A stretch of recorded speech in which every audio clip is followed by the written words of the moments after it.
upbeat piece called Chili Pepper.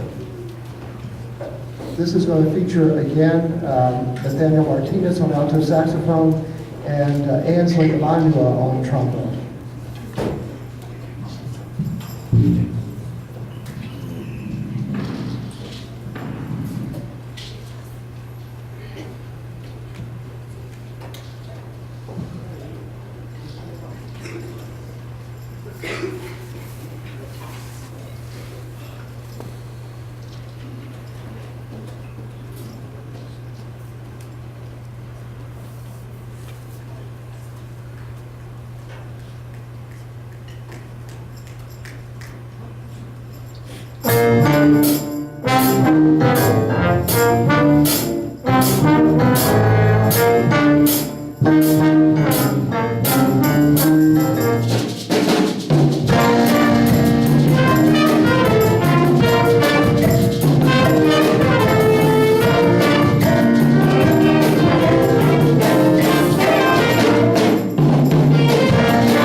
Hey, good morning. Great job, guys. I really enjoyed hearing you. What a great way for me to start the day off. First off, I'd like to say it's so good to see so many of you involved in what's our American Creative Art Form. And what's even neater is all of you that are taking solos. And I wrote on my sheet, it's very obvious that you've done your homework. You know the chords, you know the harmonic information, and you know the scales that go with those. So that's great. I think you've been doing some good listening already, and it's obvious Mr. Daniels, right, Mr. Daniels, has given you some really good instructions. So great. Be sure and thank him.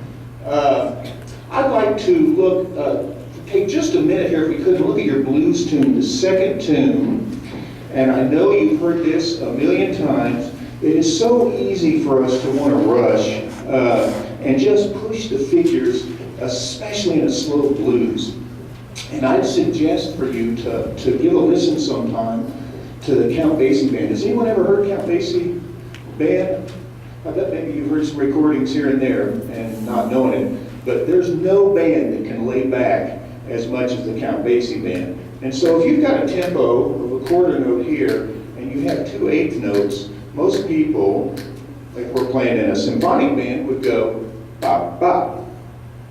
But the Basie Band, in their swing eighth notes, are going to go phew, da, da, da, da. And it's so hard to get that second eighth note back where it belongs and not push it. So we're going to just look at the very beginning of this and see if we can keep, those of us that have 2 eighth notes, keep the second eighth note a little later, and then at 3, when we have those quarter notes, we're going to have those be nice fat bop, bop, bop. So we don't want to push through there, okay? Let's just try that. Right here, perfect. All right, here we go. Let's give it a try. 1, 2, 3, 4.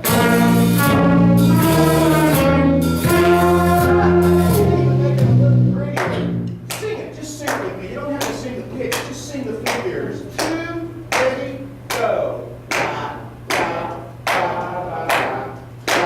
We're going to put nice space between the end of the first part and the second part. Okay? Sing it one more time like you mean it. 2, 3, go. Da, da, da, da, da. That's right. Now let's play it. Here we are. When we articulate, you might try thinking a D, da, da, da, da, da. Now get a little softer articulation. Let's give it a try. Deep breath. Here we go. 2, 3, 4.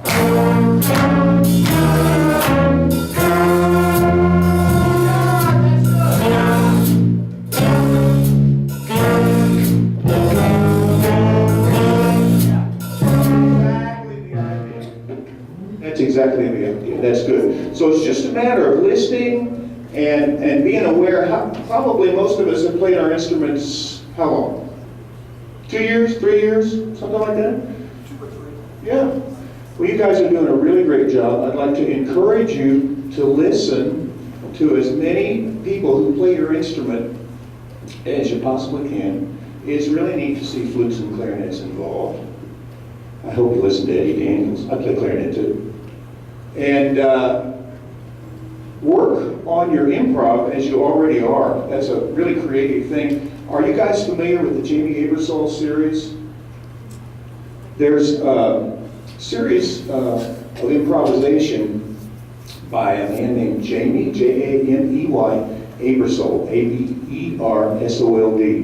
And it starts from the very beginning of learning what scale choices to use with what chords, and you put a recording on, you just practice along with it, and there's a book, and then it can also teach you, you can learn all kinds of standard tunes, you can learn rock tunes, and it gives you a chance to experience some good creative playing.